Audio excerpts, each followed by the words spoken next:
Je n'aurais jamais pensé que ma propre mère me giflerait en plein visage au dîner du dimanche, mais j'étais là, les joues me brûlant et le cœur brisé alors qu'elle hurlait ces mots qui allaient me hanter pendant des années.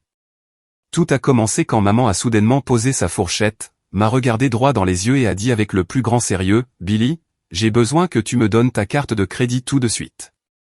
Ta sœur Amanda a besoin de 250 000 $ immédiatement. » Quand j'ai refusé et demandé à quoi servait l'argent, sa main s'est abattue sur mon visage si fort que le son a résonné dans toute la salle à manger. « Sors de cette maison » a-t-elle hurlé. Amanda, elle, était simplement assise là, un sourire narquois aux lèvres, hochant la tête en signe d'approbation, comme si j'étais un étranger qui s'était trop attardé. En grandissant, j'ai toujours su que j'étais différent de ma sœur Amanda. Pendant qu'elle faisait la grasse matinée le week-end, j'étais debout à 6 heures du matin pour livrer des journaux afin d'économiser pour l'université. Alors qu'elle recevait une voiture neuve pour son 16e anniversaire, je cumulais 2 emplois dans une épicerie et une pizzeria pour m'acheter ma propre Honda cabossée.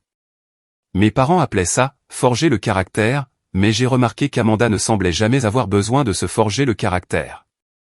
Ce schéma a continué tout au long du lycée et de l'université. Amanda annonçait un nouveau rêve, et papa et maman ouvraient leur portefeuille. D'abord, ce fut l'école d'art, qui a duré exactement un semestre avant qu'elle ne décide que la peinture était trop restrictive pour son esprit créatif. Ensuite, ce fut l'école de cuisine, qu'elle a quittée au bout de 3 mois parce que le chef instructeur était trop exigeant. Chaque fois, mes parents souriaient et disaient qu'elle ne faisait que se chercher, pendant que je travaillais les nuits et les week-ends pour payer mes propres frais de scolarité à l'université d'État. Aujourd'hui, à 28 ans, j'avais enfin construit quelque chose de solide. Mon diplôme en informatique m'avait valu un poste d'ingénieur logiciel senior dans une start-up technologique en pleine croissance au centre-ville de Phoenix. Je possédais mon propre appartement de 2 chambres à Scottsdale, je conduisais une Toyota Camry fiable et j'avais économisé religieusement depuis mon premier salaire. Mon compte en banque montrait les résultats d'années de planification minutieuse et de dépenses disciplinées. Amanda, de son côté, avait enchaîné une série d'entreprises ratées que mes parents finançaient avec un enthousiasme croissant. Il y a eu la boutique de vêtements qui a fermé au bout de 8 mois parce qu'elle refusait de suivre les stocks ou de gérer les finances. Puis est venue l'entreprise de traiteur qui a fait faillite quand elle a dépensé l'argent de l'équipement pour des vacances de luxe à Hawaï. Plus récemment, elle parlait d'une nouvelle opportunité commerciale révolutionnaire qui la rendrait riche au-delà de toute imagination, bien qu'elle soit restée mystérieusement vague sur les détails. Ces dîners de famille mensuels étaient devenus pour moi des exercices d'endurance. Je m'asseyais en silence pendant que maman et papa louaient l'esprit d'entreprise et la vision créative d'Amanda. Ils discutaient de ses derniers projets avec un enthousiasme sincère, posant des questions réfléchies sur ses plans et offrant leurs encouragements face aux obstacles qu'elle rencontrait. Quand ils se tournaient vers moi, la conversation se transformait rapidement en demandes polies sur mon travail qui les ennuyait manifestement, suivies de suggestions selon lesquelles je devrais être plus solidaire des projets ambitieux de ma sœur. Le lendemain matin de la confrontation au dîner, j'ai appelé mon meilleur ami Marcus en allant au travail. Marcus avait été mon colocataire à l'université et comprenait la dynamique de ma famille mieux que quiconque. Il a écouté patiemment tandis que je décrivais la scène bizarre à table, la demande impossible d'250 000 $, et la réaction choquante de ma mère à mon refus. « Billy, il y a quelque chose que tu dois savoir », a dit Marcus, sa voix inhabituellement sérieuse. « J'ai vu Amanda il y a 3 nuits au casino Desert Diamond. Elle était à l'une des tables de poker à enjeux élevés, et mec, elle perdait beaucoup d'argent. Je parle de milliers de dollars par main. Elle était avec ce type plus âgé en costume cher qui n'arrêtait pas de lui glisser des jetons chaque fois qu'elle n'en avait plus. Mon estomac s'est noué alors que Marcus continuait son récit. J'ai essayé de m'approcher pour lui dire bonjour, mais quand elle m'a aperçu, elle a attrapé son sac à main et a pratiquement filé avec le type. Billy, elle avait l'air effrayée quand elle m'a vu, comme si elle avait été surprise en train de faire quelque chose qu'elle n'était pas censée faire. Soudain, la mystérieuse nouvelle entreprise d'Amanda et son besoin désespéré de 250 000 $ ont commencé à prendre un sens terrible. Il ne s'agissait pas de financer une opportunité légitime.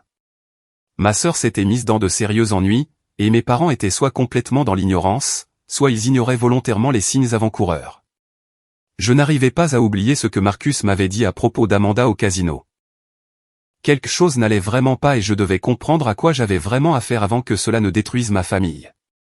J'ai décidé de mener ma propre enquête, en commençant par mon cousin Jake, qui travaillait comme agent de crédit dans une grande banque du centre-ville de Phoenix. Jake et moi nous sommes retrouvés pour un café le soir suivant dans un endroit calme près de son bureau. Après que je lui ai expliqué la situation, il a accepté à contre-cœur de vérifier si Amanda avait récemment demandé des prêts importants. Ce qu'il a trouvé m'a glacé le sang. Billy, ta sœur s'est vue refuser plusieurs demandes de prêts au cours des 6 derniers mois, a dit Jake, en faisant glisser un résumé imprimé sur la table. On parle de demandes totalisant plus de 300 000 $ auprès de différents prêteurs. Sa cote de crédit s'est effondrée, et elle a déjà d'importantes dettes impayées qu'elle ne rembourse pas.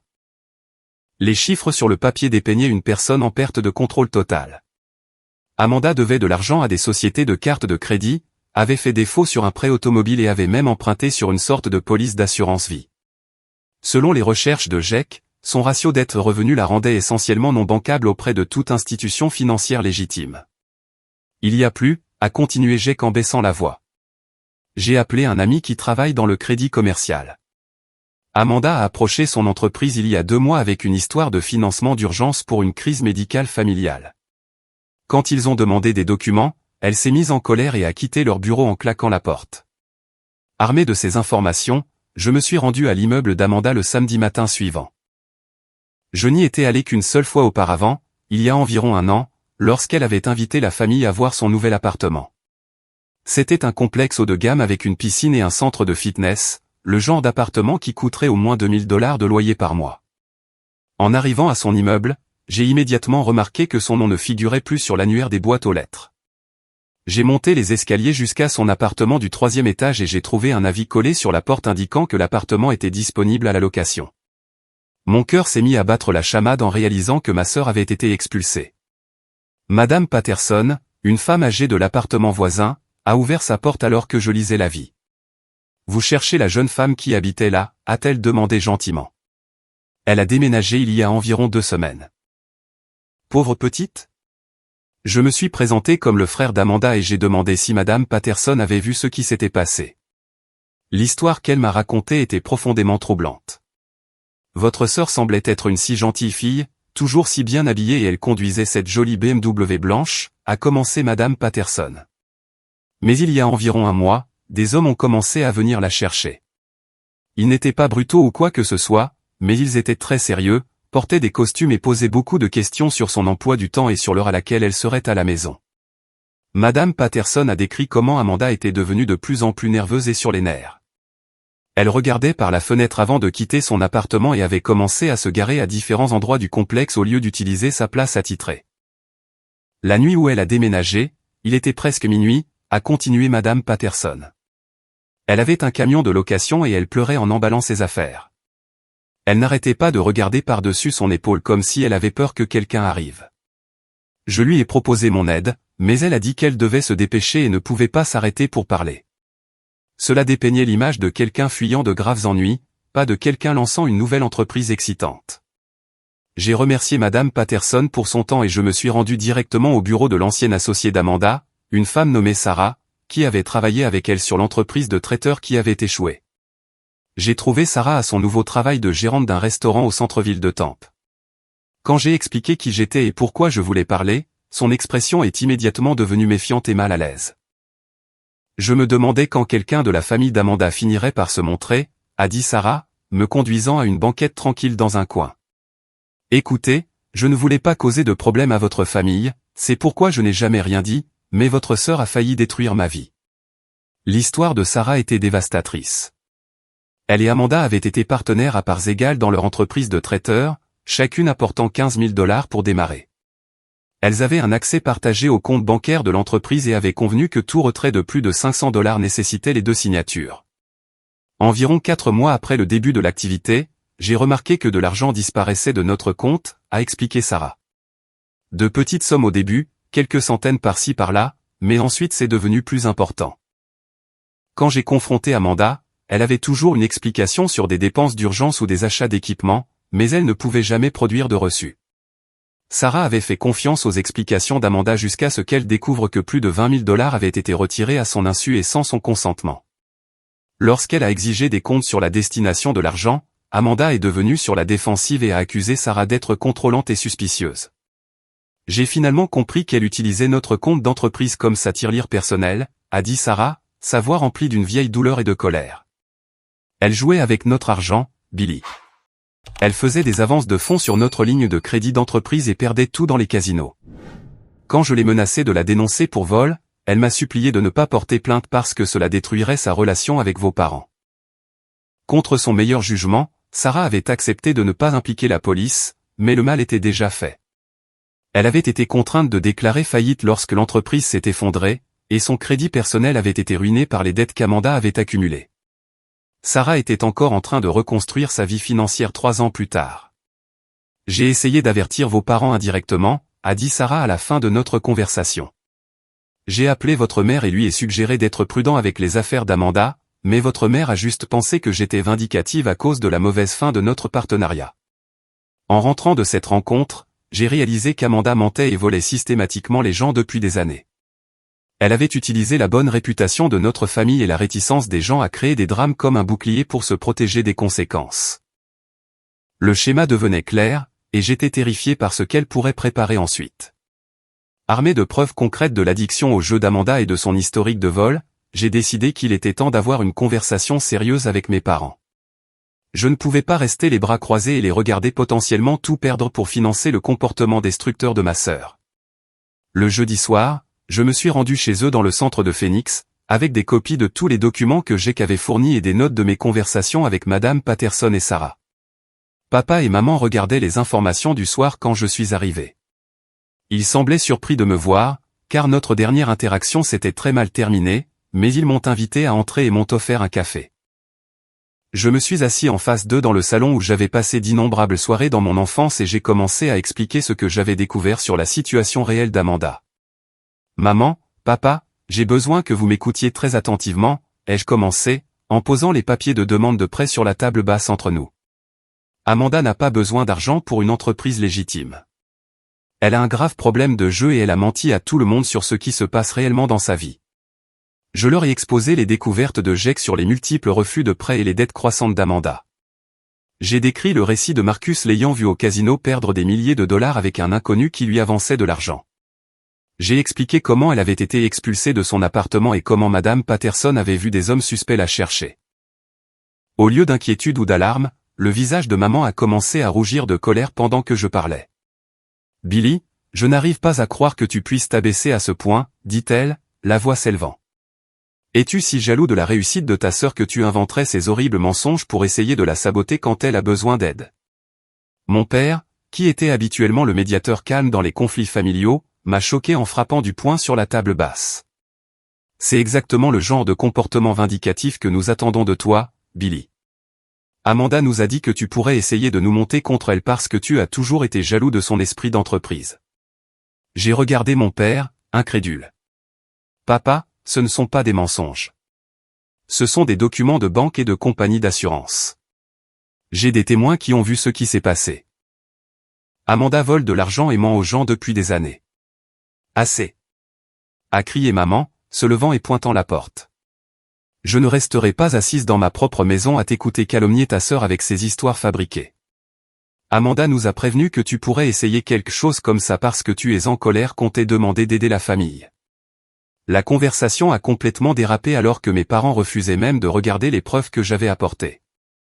Ils m'ont accusé d'être mesquin et égoïste, d'avoir engagé des gens pour créer de faux documents et d'essayer de détruire la réputation d'Amanda par dépit. Rien de ce que je disais ne pouvait pénétrer leur certitude absolue que je mentais. Puis maman a annoncé une nouvelle qui m'a fait tomber l'estomac. Puisque tu es si déterminé à croire le pire de ta sœur, tu devrais savoir que ton père et moi avons déjà pris des mesures pour l'aider nous-mêmes, dit-elle avec défi. Nous avons réhypothéqué cette maison il y a 2 mois pour donner de l'argent à Amanda pour ses précédentes dépenses professionnelles. Et le mois dernier, nous avons contracté un 2e prêt sur notre épargne retraite pour l'aider à nouveau. Papa a hoché la tête sombrement. Nous ne sommes pas des gens riches, Billy, mais nous croyons qu'il faut soutenir nos enfants quand ils essaient de construire quelque chose de significatif. Si tu avais des ennuis, nous ferions la même chose pour toi. J'ai eu la nausée en réalisant que mes parents avaient déjà mis leur sécurité financière en péril à cause des mensonges d'Amanda. Leur maison, qu'ils possédaient depuis 25 ans, était maintenant grevée d'une hypothèque pour aider à financer l'addiction au jeu de ma sœur. Leur épargne retraite, accumulée au fil de décennies de planification minutieuse, avait été convertie en jetons de poker et en dettes de casino. Combien d'argent lui avez-vous déjà donné, ai-je demandé, redoutant la réponse. Ça ne te regarde pas, a sèchement répondu maman. Mais si tu veux absolument savoir, nous avons fourni à Amanda près de 100 000 $ au cours des 6 derniers mois pour l'aider à établir ses opérations commerciales. Avant que je puisse répondre à cette nouvelle dévastatrice, mon téléphone s'est mis à sonner.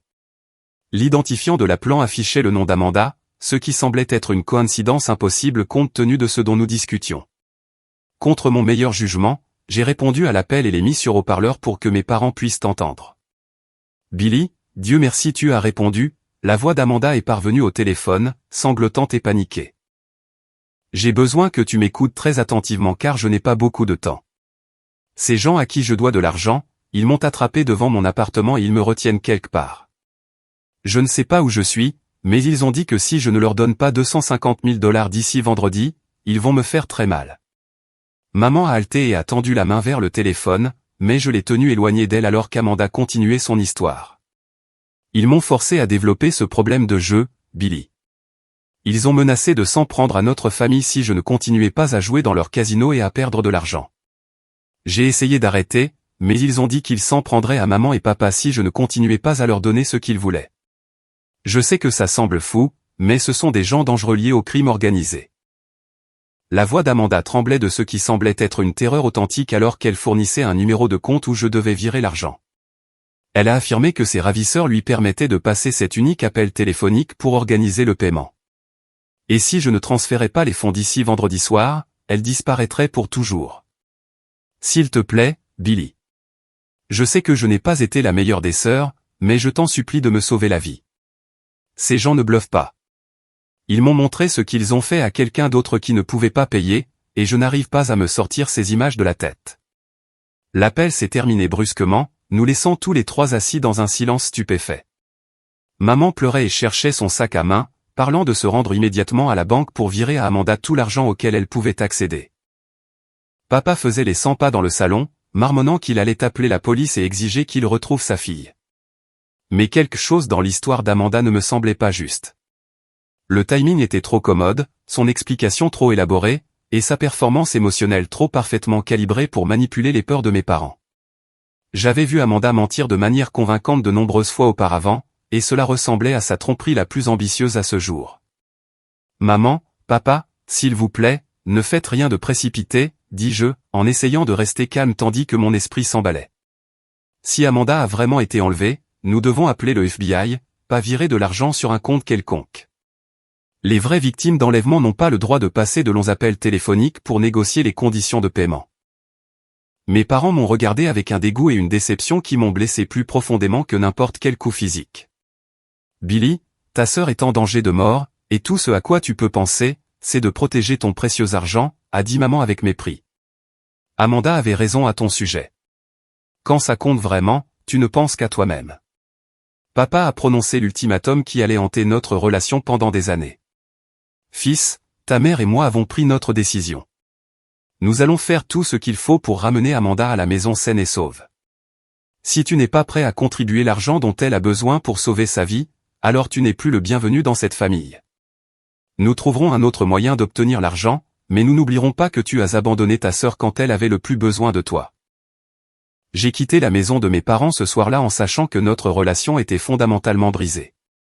Ils avaient choisi de croire aux mensonges de plus en plus élaborés d'Amanda plutôt qu'aux preuves et à la logique, et il semblait n'y avoir aucun moyen de les atteindre.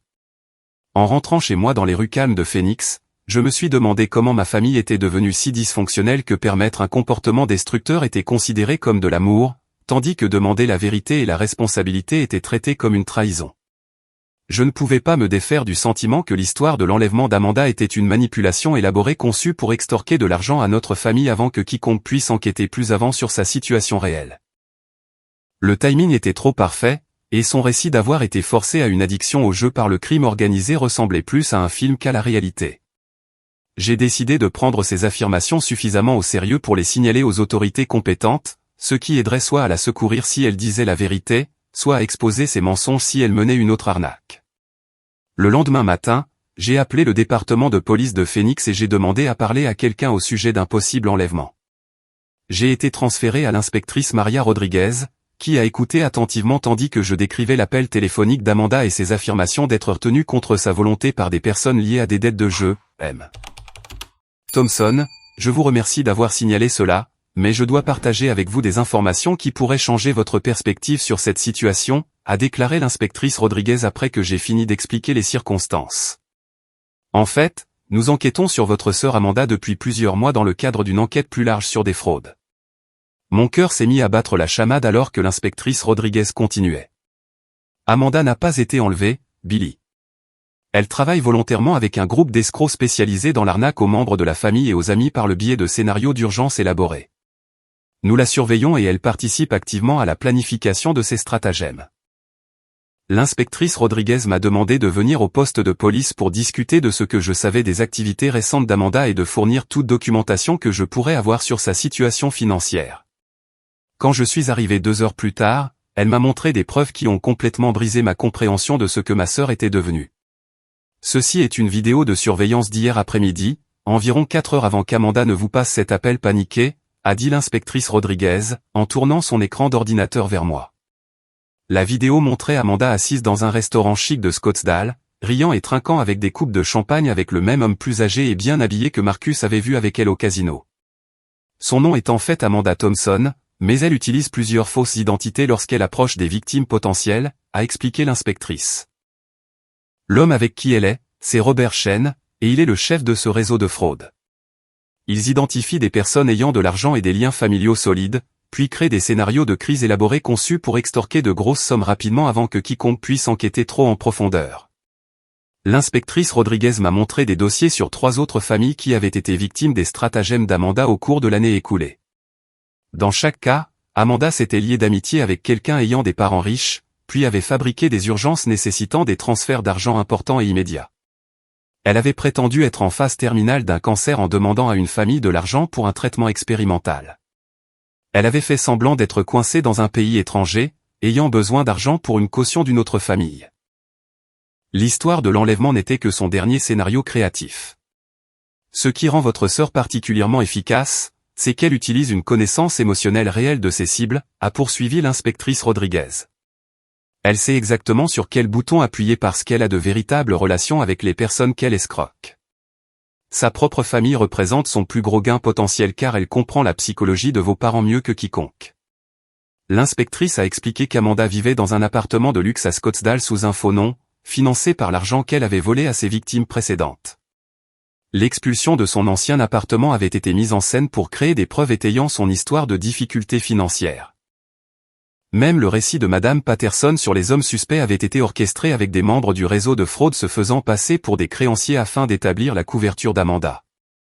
Nous constituons un dossier contre toute cette organisation depuis des mois, a déclaré l'inspectrice Rodriguez. L'appel téléphonique de votre sœur hier a été enregistré car nous avons des mandats pour surveiller les téléphones de toutes les personnes impliquées dans ce réseau. Amanda savait exactement où elle se trouvait lorsqu'elle vous a appelé, et elle lisait un script que Robert Chen avait préparé. Je me suis senti physiquement malade alors que toute l'étendue de la trahison d'Amanda devenait claire. Elle n'avait pas seulement menti à notre famille au sujet de dettes de jeu ou d'entreprises commerciales.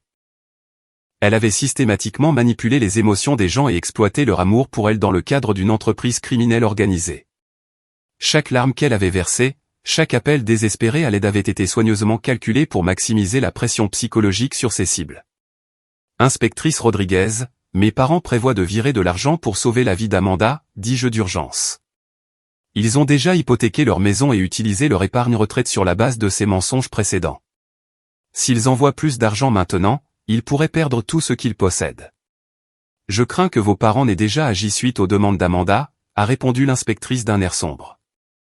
Nous surveillons le numéro de compte fourni par Amanda et il a reçu un virement de $50 000 tôt ce matin. L'argent a été immédiatement déplacé via plusieurs comptes offshore, ce qui est le processus standard que ce réseau de fraude utilise pour rendre les fonds intraçables. Mes pires craintes ont été confirmées lorsque l'inspectrice Rodriguez m'a montré les relevés de virement. Mes parents s'étaient levés tôt et s'étaient rendus à leur banque dès son ouverture, liquidant ce qui restait de leur épargne et de leur compte de retraite pour envoyer de l'argent aux associés criminels d'Amanda. Ils avaient également demandé un prêt sur valeur domiciliaire qui serait traité dans les 48 heures, leur donnant accès à des fonds supplémentaires qu'ils prévoyaient d'envoyer. A-t-il un moyen de les empêcher d'envoyer plus d'argent? ai-je demandé désespérément. Pas à moins qu'ils ne choisissent volontairement d'arrêter, a dit l'inspectrice Rodriguez. Nous ne pouvons pas empêcher les gens de virer leur propre argent, même si nous savons qu'ils sont victimes d'une escroquerie. Le mieux que nous puissions faire est de leur fournir des preuves et d'espérer qu'ils prennent des décisions rationnelles. J'ai essayé d'appeler mes parents pour les avertir de ce que j'avais appris, mais ils ont refusé de répondre à leur téléphone. Quand je suis allé chez eux, ils ne sont pas venus à la porte, bien que je puisse les voir jeter un coup d'œil à travers les rideaux. J'ai laissé plusieurs messages vocaux expliquant qu'Amanda était impliquée avec des criminels et que la police enquêtait sur elle, mais ils ont apparemment interprété ces messages comme une preuve supplémentaire que j'essayais de saboter ma sœur. À la fin de la semaine, l'inspectrice Rodriguez m'a informé que mes parents avaient réussi à obtenir leur prêt sur valeur domiciliaire et avaient viré 200 000 $ supplémentaires sur des comptes contrôlés par l'organisation criminelle d'Amanda. Combiné à leur transfert précédent, ils avaient maintenant envoyé près de 250 000 $ à des gens qui leur mentaient depuis le début. Vos parents ont été en contact avec Amanda plusieurs fois depuis l'appel initial de l'enlèvement, m'a dit l'inspectrice Rodriguez lors d'une réunion de suivi. Elle leur a fourni des mises à jour sur sa situation et a exprimé sa gratitude pour leur aide. Ils croient qu'ils participent à des négociations de rançon en cours, mais en réalité, ils sont simplement menés en bateau jusqu'à ce que les criminels aient extrait tout ce qui est possible. L'inspectrice m'a montré d'autres images de surveillance d'Amanda célébrant dans des restaurants chers et faisant du shopping dans des magasins de luxe, profitant clairement de l'argent qu'elle avait volé à notre famille. Dans une vidéo particulièrement douloureuse, on voyait Amanda rire en décrivant à Robert Chen à quel point il avait été facile de manipuler les émotions de nos parents. Nous prévoyons d'arrêter Amanda et les autres membres de ce réseau de fraude dans les prochaines semaines, a déclaré l'inspectrice Rodriguez. Quand cela arrivera, vos parents verront enfin la preuve que leur fille leur a menti. Malheureusement, d'ici là, ils pourraient avoir perdu leur maison et la plupart de leur épargne retraite. J'ai réalisé que mes parents avaient choisi de croire aux mensonges d'Amanda non seulement au mépris de mes avertissements, mais aussi de la logique de base et du bon sens. Ils étaient tellement investis dans le fait de la voir comme une victime plutôt que comme un prédateur qu'ils ne pouvaient traiter aucune information qui contredisait leur récit.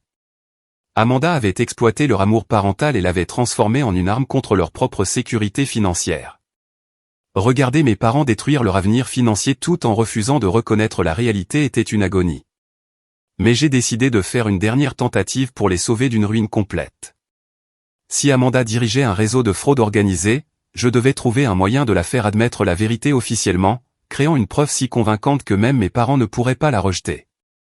J'ai appelé le numéro d'Amanda, m'attendant à tomber directement sur sa messagerie vocale, mais elle a répondu à la deuxième sonnerie. Sa voix semblait joyeuse et détendue, complètement différente du ton terrifié qu'elle avait utilisé lors de son prétendu appel d'enlèvement. « Billy, je suis si contente que tu aies appelé, dit-elle chaleureusement. Je voulais te remercier d'avoir aidé à convaincre maman et papa d'envoyer cet argent si rapidement. Tu as vraiment assuré pour la famille quand c'était le plus important. J'étais confus par sa gratitude, car je n'avais pas encouragé nos parents à envoyer de l'argent. Amanda, où es-tu en ce moment? Es-tu en sécurité? Oh, je vais parfaitement bien, rit-elle. Ces gens m'ont libéré dès qu'ils ont reçu le paiement. Je suis dans un bel hôtel pendant que je réfléchis à mes prochaines étapes. Maman et papa sont de vrais anges de m'avoir aidé à sortir de cette situation terrible. Son ton désinvolte montrait clairement qu'elle n'avait aucune idée que j'avais enquêté sur ses activités ou parlé à la police. J'ai décidé de profiter de son faux sentiment de sécurité en proposant une rencontre en personne où je pourrais essayer d'enregistrer ses aveux.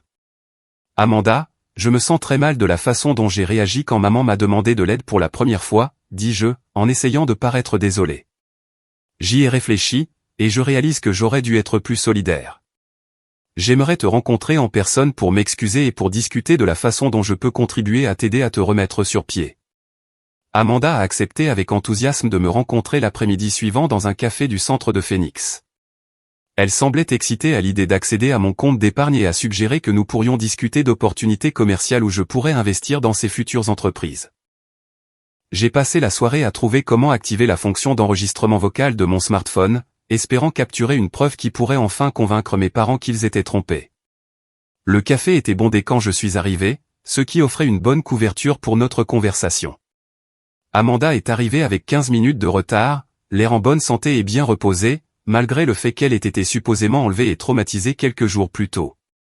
Elle portait des vêtements et des bijoux chers que je n'avais jamais vus auparavant, clairement achetés avec l'argent volé à notre famille. Billy, tu as l'air si stressé, dit-elle en me faisant un câlin comme si nous étions les frères et sœurs les plus proches du monde. Je sais que toute cette situation a été difficile pour tout le monde, mais je suis juste reconnaissante que ça se soit bien terminé. J'ai commencé par lui poser des questions sur son expérience avec les supposés ravisseurs, espérant qu'elle maintiendrait sa version des faits. Au lieu de cela, Amanda m'a surpris en abandonnant le prétexte presque immédiatement. Oh, toute cette histoire d'enlèvement, c'était juste quelque chose que je devais dire à maman et papa pour les faire agir rapidement, dit-elle nonchalamment, en remuant du sucre dans son café. Tu sais comment ils sont. Ils ont besoin de se sentir comme s'ils me sauvaient, sinon ils deviennent trop analytiques et commencent à poser trop de questions sur les détails. Je n'arrivais pas à croire qu'elle admettait sa tromperie si ouvertement. Amanda, tu veux dire que tu n'as jamais été enlevée?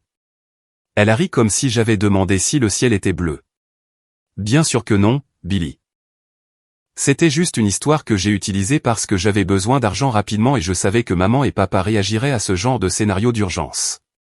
Je suis devenu assez doué pour savoir quelle approche fonctionne le mieux avec différentes personnes. Amanda a ensuite expliqué ses méthodes avec une fierté et un enthousiasme dérangeants. Elle a décrit comment elle avait passé des mois à étudier la psychologie et les techniques de manipulation, apprenant à identifier les vulnérabilités émotionnelles des gens et à les exploiter pour un gain financier. Elle parlait de nos parents comme s'ils étaient des cibles particulièrement faciles en raison de leur fort désir de se voir comme aimants et solidaires. La clé avec maman et papa, c'est de les faire se sentir importants et nécessaires, expliqua-t-elle, complètement inconsciente de l'horreur de ses paroles. Ils ont toujours été frustrés par ton indépendance, Billy. Tu ne leur donnes jamais l'occasion de se sentir comme de bons parents parce que tu résous tous tes propres problèmes. Mais moi, je les laisse me sauver encore et encore, et ça les fait se sentir utiles. J'ai interrogé Amanda sur ses précédentes entreprises et si l'une d'elles avait été légitime. Elle a levé les yeux au ciel et les a décrites comme des répétitions pour des stratagèmes plus sophistiqués. Cette entreprise de traiteur avec Sarah, c'était juste moi qui apprenais à manipuler un partenaire commercial, a dit Amanda avec dédain. J'ai pris son argent pour financer ma véritable éducation, qui consistait à apprendre à lire les gens et à contrôler leurs émotions. Sarah était si naïve et confiante que c'en était presque trop facile. Amanda a révélé qu'elle travaillait avec l'organisation de fraude de Robert Shen depuis plus de 2 ans, en commençant par de petits stratagèmes visant des connaissances et en progressant progressivement vers des opérations plus importantes impliquant des membres de la famille. Elle a décrit l'hypothèque et les fonds de retraite de nos parents comme son plus gros coup jusqu'à présent, mais pas son objectif final. La beauté de travailler avec la famille, c'est qu'ils continueront à te donner de l'argent même après qu'ils n'en auront plus les moyens, dit-elle avec un sang-froid glaçant. Maman et papa prendront d'autres prêts, vendront leurs biens et emprunteront à des amis si nécessaire. Ils ne peuvent pas admettre qu'ils ont été dupés car cela signifierait accepter que leur fille n'est pas celle qu'ils pensaient qu'elle était. J'avais l'impression de parler à une parfaite inconnue qui partageait mon ADN. La sœur avec qui j'avais grandi, malgré tous ses défauts et son égoïsme, n'avait jamais semblé capable d'une cruauté aussi calculée. Cette personne assise en face de moi décrivait l'amour de nos parents comme une ressource à exploiter jusqu'à ce qu'il n'ait plus rien. Amanda, est-ce que tu te soucies un peu de ce que cela fait à maman et papa, ai-je demandé, essayant sincèrement de comprendre son état d'esprit. Ils ont mis leur maison en péril et détruit leur plan de retraite parce qu'ils te croient en danger. Sa réponse a révélé la profondeur de sa transformation psychologique. Billy, tu as toujours été jaloux parce qu'ils m'aiment plus qu'ils ne t'aiment toi, dit-elle avec un sourire froid. Mais tu n'as jamais compris pourquoi. Ce n'est pas parce que je suis plus talentueuse ou plus méritante. C'est parce que je les fais se sentir nécessaires alors que tu les fais se sentir inutiles. Amanda a expliqué sa philosophie tordue sur les relations familiales, arguant que les personnes qui exigent l'indépendance et refusent l'aide sont en fait cruelles envers ceux qui veulent apporter leur soutien. Selon sa logique, elle rendait service à nos parents en leur donnant l'occasion de se sentir importants et généreux. Tu aurais pu faire partie de ça, Billy, a-t-elle poursuivi. Robert m'a appris que chaque famille a quelqu'un qui peut être transformé en ressource si on l'approche correctement. Ton problème, c'est que tu penses que l'honnêteté est plus importante que de rendre les gens heureux. La conversation a pris une tournure encore plus sombre quand Amanda m'a menacé directement. Si tu essaies d'interférer avec ma relation avec maman et papa en partageant ce dont nous avons parlé aujourd'hui, je leur dirai que tu m'as attaqué à cette réunion, dit-elle calmement. Je me présenterai chez eux avec des bleus et des larmes, prétendant que tu as essayé de me forcer à signer des papiers te donnant le contrôle de mes finances. Qui penses-tu qu'ils croiront? J'ai réalisé qu'Amanda était devenue quelqu'un de véritablement dangereux, non seulement pour la sécurité financière de nos parents, mais potentiellement pour quiconque menacerait ces stratagèmes. Elle avait appris à utiliser les émotions des gens comme des armes avec l'habileté d'une escroc professionnelle. Et elle n'avait aucune limite morale qui l'empêcherait de détruire des vies pour obtenir ce qu'elle voulait. L'enregistrement sur mon téléphone a capturé chaque mot de la confession d'Amanda, fournissant une preuve claire de sa fraude et de sa manipulation. Cependant, quand je suis rentré chez moi et que j'ai essayé d'appeler mes parents pour leur faire écouter l'enregistrement, j'ai découvert qu'ils avaient déjà agi sur la dernière demande d'argent d'Amanda. L'inspectrice Rodriguez m'a appelé ce soir-là avec des nouvelles dévastatrices. Billy, vos parents ont viré 75 000 $ supplémentaires cet après-midi sur un compte contrôlé par le réseau de fraude, dit-elle. Ils ont contracté un prêt personnel en utilisant leur voiture comme garantie et ont vidé un compte d'épargne joint qu'ils avaient avec la sœur de votre mère. Mes parents avaient maintenant transféré plus de 300 000 $ à des criminels sur la base des mensonges d'Amanda. Ils avaient mis en gage tout ce qu'ils possédaient et emprunté sur des actifs appartenant à d'autres membres de la famille. Même si la police réussissait à arrêter Amanda et ses associés criminels, les chances de récupérer une somme d'argent significative étaient pratiquement nulles. Il y a autre chose que vous devez savoir, a poursuivi l'inspectrice Rodriguez. Nous surveillons les communications d'Amanda et elle prévoit de disparaître bientôt. Son organisation criminelle extrait généralement autant d'argent que possible des victimes, puis disparaît avant que quiconque puisse monter un dossier juridique contre eux. J'ai réalisé que la confession d'Amanda au café n'avait été possible que parce qu'elle était convaincue qu'elle serait partie avant que je puisse utiliser l'information contre elle. Elle avait testé si je pouvais devenir un problème qui devait être géré de manière plus agressive. Mes parents perdraient bientôt tout contact avec leur fille, mais pas avant qu'elle n'ait pris tout ce qu'ils avaient réussi à accumuler au cours d'une vie de dur labeur. Les semaines qui ont suivi la confession d'Amanda ont été parmi les plus difficiles de ma vie. J'ai regardé mes parents se débattre avec une pression financière croissante tout en continuant à défendre le caractère d'Amanda à quiconque voulait bien les écouter. Ils avaient dit aux membres de la famille élargie, aux voisins et aux amis de longue date que j'avais abandonné la famille pendant une crise, me dépeignant comme égoïste et sans cœur pour avoir refusé d'aider à sauver ma sœur enlevée. Les conséquences sociales de leur récit ont été dévastatrices pour moi personnellement. Mon oncle Tom, qui avait été comme un second père pendant mon enfance, a cessé de répondre à mes appels après que mes parents lui ont dit que j'avais refusé d'aider à sauver la vie d'Amanda. Ma grand-mère, qui avait 86 ans et avait toujours été fière de mes accomplissements, m'a envoyé une lettre exprimant sa déception que je sois devenu si froid et obsédé par l'argent. Des cousins, qui avaient été des amis proches en grandissant, ont commencé à me traiter comme un étranger lors des réunions de famille quand ils prenaient la peine de m'inviter. La situation financière de mes parents s'est rapidement détériorée alors que les échéances de prêt arrivaient et que leurs revenus se révélaient insuffisants pour couvrir leurs nouvelles obligations. Ils ont pris du retard sur leurs paiements hypothécaires et ont reçu des avertissements de saisie qu'ils ont essayé de cacher aux voisins et à la famille. Le stress de leur crise financière a commencé à affecter leur santé, maman développant une insomnie liée à l'anxiété et papa ressentant des douleurs thoraciques qui ont nécessité des visites aux urgences.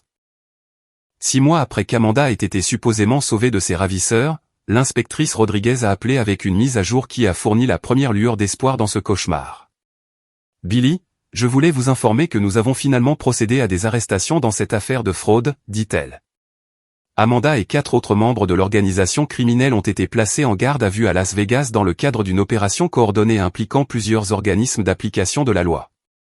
L'inspectrice Rodriguez a expliqué qu'Amanda avait été arrêtée dans un complexe de luxe où elle vivait sous une fausse identité en utilisant l'argent volé à mes parents et à d'autres victimes. Lorsque la police a fouillé sa chambre d'hôtel, ils ont trouvé des preuves l'alliant à des stratagèmes de fraude dans 6 États différents, impliquant des pertes totales dépassant 2 millions de $. Votre sœur ne s'en sortira pas cette fois, Billy, m'a assuré l'inspectrice. Nous avons des appels téléphoniques enregistrés, des dossiers financiers, des images de surveillance et des témoignages de multiples victimes. Elle risque des accusations fédérales de fraude qui pourraient entraîner de 8 à 10 ans de prison. Plus important encore pour la situation de ma famille, l'inspectrice Rodriguez a expliqué que les procureurs fédéraux cherchaient à confisquer les actifs pour récupérer de l'argent pour les victimes. Amanda avait utilisé des fonds volés pour acheter des bijoux de luxe, des œuvres d'art et d'autres articles de luxe qui pourraient être liquidés pour fournir une restitution partielle. Je veux que vous compreniez que les victimes ne récupèrent généralement qu'un faible pourcentage de leurs pertes dans ces cas, a averti l'inspectrice Rodriguez, mais il pourrait y avoir de l'argent disponible et vos parents seront éligibles pour demander une compensation par le biais du programme d'indemnisation des victimes. L'inspectrice a également mentionné que ma conversation enregistrée avec Amanda serait une preuve cruciale dans le dossier de l'accusation. Sa confession détaillée sur la manipulation de notre famille et son travail avec des criminels organisés aiderait à établir un schéma de fraude délibérée plutôt qu'une simple mauvaise gestion financière. Cependant, le processus juridique prendrait des années à se terminer, et mes parents faisaient face à la saisie de leur maison dans les prochains mois. Même s'ils finissaient par récupérer de l'argent grâce à l'indemnisation des victimes, il serait trop tard pour sauver leur maison ou reconstruire leur épargne retraite. J'ai réalisé que mes parents auraient besoin d'une aide immédiate pour survivre financièrement pendant que le système juridique progressait lentement vers la justice. En même temps, je comprenais que leur donner simplement de l'argent permettrait le même dysfonctionnement qui avait permis à Amanda de les manipuler si efficacement. Ils devaient faire face à de réelles conséquences pour leur choix avant de pouvoir apprendre et grandir de cette expérience. Après une réflexion approfondie, j'ai élaboré un plan qui fournirait à mes parents une assistance anonyme tout en leur permettant de faire l'expérience de la responsabilité de leurs décisions. J'ai commencé à payer leurs factures de services publics directement aux entreprises, leur assurant d'avoir de l'électricité, de l'eau et du chauffage sans savoir d'où venaient les paiements. J'ai organisé des livraisons de courses à leur domicile 2 fois par semaine, prépayées et programmées pour arriver quand ils seraient à la maison. J'ai également contacté leur société de prêt hypothécaire et mis en place un plan de paiement qui empêcherait la saisie tout en donnant à mes parents le temps d'ajuster leur budget. J'ai effectué les paiements de manière anonyme par l'intermédiaire d'un avocat, créant une trace écrite qui protégeait la maison de mes parents sans révéler mon implication. Ces interventions ont empêché mes parents de devenir sans-abri ou de perdre les services de base, mais ils ont tout de même dû faire face au stress et à l'incertitude de leur crise financière. Ils ont été contraints de vendre leur voiture et d'acheter un véhicule plus ancien et moins fiable. Ils ont dû renoncer à la télévision par câble, aux repas au restaurant et à d'autres commodités qu'ils tenaient pour acquises. Ils ont appris ce que c'était que de s'inquiéter pour l'argent et de faire des choix difficiles concernant les priorités de dépenses. Pendant cette période, j'ai également commencé à documenter tout ce que je savais sur les crimes d'Amanda et leur impact sur notre famille. J'ai rédigé des récits détaillés de son histoire de manipulation, de sa confession de fraude et de la progression des mensonges qu'elle avait utilisés pour extorquer de l'argent à nos parents. J'ai contacté d'autres victimes de ces stratagèmes et j'ai commencé à constituer un dossier complet de ces activités criminelles. Mon objectif était de créer une ressource qui aiderait mes parents à comprendre un jour comment ils avaient été manipulés et quels signes avant-coureurs ils avaient manqué. Je voulais également aider d'autres familles à éviter d'être victimes de stratagèmes similaires en partageant ce que j'avais appris sur la psychologie de la fraude et de la manipulation émotionnelle. J'ai contacté Sarah, l'ancienne partenaire commerciale d'Amanda, et l'ai aidée à entrer en contact avec l'inspectrice Rodriguez pour témoigner du comportement criminel précoce d'Amanda. L'histoire de Sarah sur le vol sur le compte bancaire de leur entreprise de traiteurs a fourni des preuves importantes sur le schéma à long terme d'Amanda consistant à exploiter la confiance et à manipuler le désir des gens d'éviter les conflits. Plus important encore, j'ai commencé le difficile processus de reconstruction de ma propre vie tout en maintenant des limites appropriées avec ma famille. J'ai commencé une thérapie pour surmonter le traumatisme d'avoir été rejeté et vilipendé par des personnes que j'aimais pour avoir essayé de les protéger du mal. J'ai appris des stratégies pour gérer les relations avec les membres de la famille qui avaient prouvé qu'ils choisiraient des mensonges confortables plutôt que des vérités difficiles. Je me suis également concentré sur ma carrière et mes relations personnelles, renforçant les liens avec des personnes qui valorisaient l'honnêteté et l'intégrité. J'avais été si concentré sur le sauvetage de ma famille que j'avais négligé mes amitiés et mes opportunités professionnelles. J'ai commencé à investir de l'énergie dans des relations basées sur le respect mutuel plutôt que sur la manipulation et l'obligation. La période d'attente avant le procès d'Amanda a été émotionnellement difficile, mais elle a également fourni du temps pour la réflexion et la guérison. J'en suis venu à comprendre que le rejet de mes parents en disait plus sur leurs limites psychologiques que sur mon caractère ou mon comportement. J'ai appris que me protéger des dynamiques familiales toxiques n'était pas égoïste, mais nécessaire pour ma propre santé mentale et ma croissance. 5 ans se sont écoulés entre la nuit où j'ai quitté ce dîner de famille dévastateur et l'appel téléphonique qui allait enfin apporter une résolution à la crise de notre famille. Au cours de ces années, j'avais bâti une entreprise technologique prospère avec ma petite amie de l'université, Rachel, qui est devenue ma femme lors d'une petite cérémonie en présence d'amis et de familles choisies. Nous avions créé une vie basée sur l'honnêteté, le soutien mutuel et des valeurs partagées qui semblaient complètement différentes du dysfonctionnement dans lequel j'avais grandi. Mes parents avaient survécu à leur crise financière, mais de justesse. Ils avaient perdu leur maison familiale à la suite d'une saisie malgré mon aide anonyme et avaient emménagé dans un modeste appartement de 2 chambres dans un quartier moins cher. Papa avait été contraint de retourner travailler à temps partiel à 68 ans, acceptant un emploi dans une quincaillerie pour aider à couvrir leurs dépenses de base. Maman avait commencé à faire le ménage chez des voisins, un travail physiquement exigeant mais qui fournissait un revenu suffisant pour compléter le salaire de papa. Le stress de leurs difficultés financières avait eu des conséquences sur leur santé et leurs relations. Ils avaient été forcés de faire face à la réalité que leur rêve de retraite était parti en fumée et qu'ils devraient probablement travailler pour le reste de leur vie.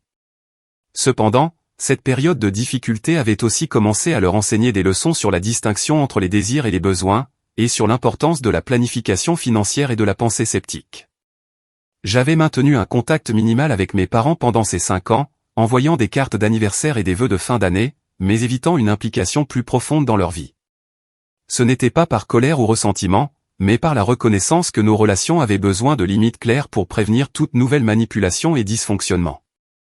J'ai continué à fournir une aide anonyme pour leurs besoins les plus élémentaires, mais je n'ai pas révélé mon implication ni attendu de gratitude pour mon aide. L'appel téléphonique est arrivé un mardi matin d'octobre alors que Rachel et moi prenions un café et planifions notre journée de travail. Mon téléphone affichait 35 appels manqués de maman, ce qui a immédiatement déclenché de l'anxiété car mes parents n'appelaient généralement que pour les vacances ou en cas d'urgence. Quand j'ai finalement répondu, maman pleurait si fort que je pouvais à peine comprendre ce qu'elle disait.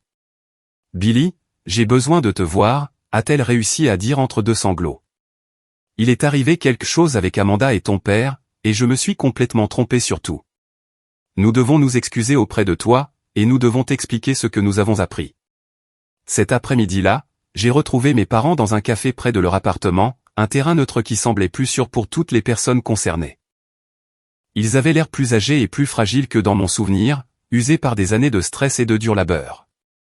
Mais il y avait quelque chose de différent dans leurs yeux, une clarté et une humilité que je n'avais jamais vues auparavant.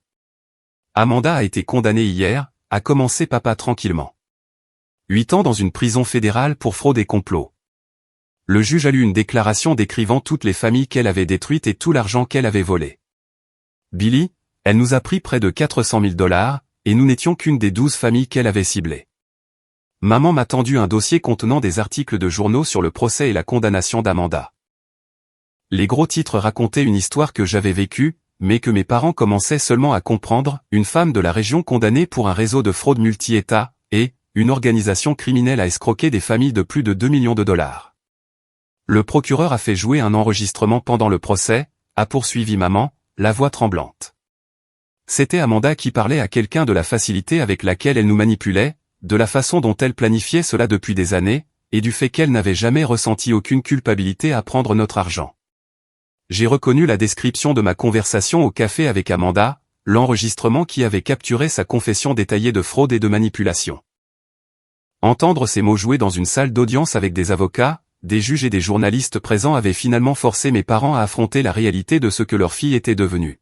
« Billy, nous avons jeté notre relation avec notre bon fils pour protéger notre fille criminelle », a dit papa, les larmes coulant sur son visage. « Nous t'avons traité d'égoïste et de sans-cœur alors que tu étais la seule personne à essayer de nous sauver de tout perdre. Nous avons choisi de croire des mensonges au lieu de preuves, et nous t'avons blessé d'une manière que nous ne pourrons jamais entièrement réparer. » Maman a tendu la main sur la table et a pris la mienne. « Nous savons maintenant que quelqu'un nous a aidés à survivre ces 5 dernières années, dit-elle doucement. Les paiements des services publics, les livraisons de courses, l'aide mystérieuse avec notre hypothèque avant que nous perdions la maison. Nous n'avons jamais su qui le faisait, mais nous soupçonnions que c'était peut-être toi. » J'ai hoché la tête, reconnaissant mon implication sans donner de détails. « Je ne pouvais pas vous voir devenir sans abri ou avoir faim, même si vous m'aviez rejeté, dis-je simplement. J'avais besoin que vous fassiez face aux conséquences de vos choix, mais je ne voulais pas que vous souffriez plus que nécessaire. » La conversation a continué pendant 3 heures alors que mes parents partageaient tout ce qu'ils avaient appris sur les activités criminelles d'Amanda et leur propre rôle dans la facilitation de son comportement destructeur. Ils avaient assisté à des séances de conseil pour les victimes de fraude où ils avaient appris les techniques psychologiques utilisées par les escrocs pour exploiter les relations familiales et les vulnérabilités émotionnelles.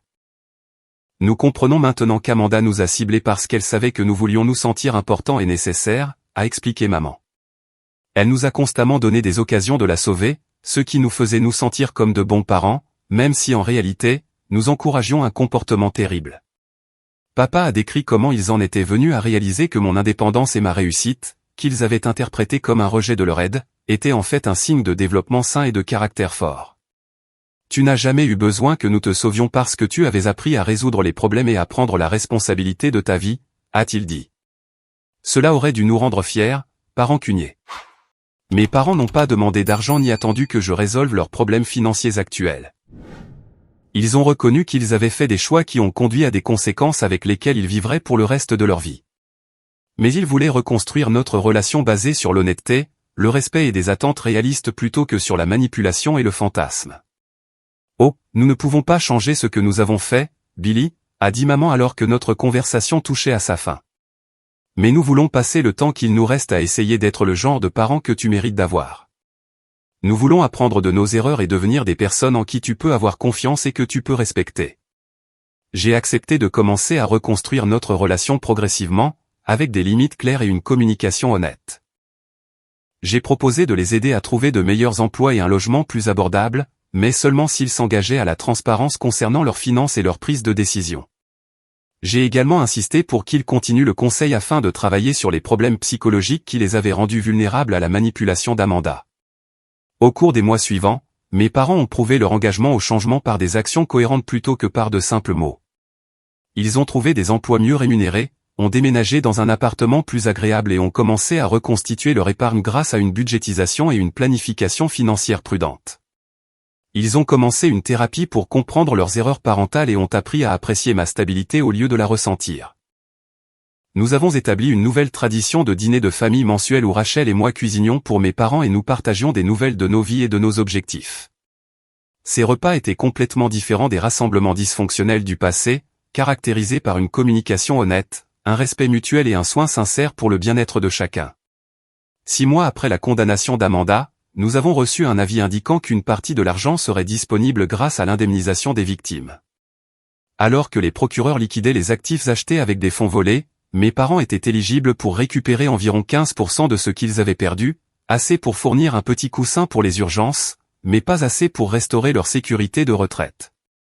Nous sommes reconnaissants pour tout ce que nous pouvons récupérer, m'a dit papa lorsque nous avons reçu les papiers d'indemnisation.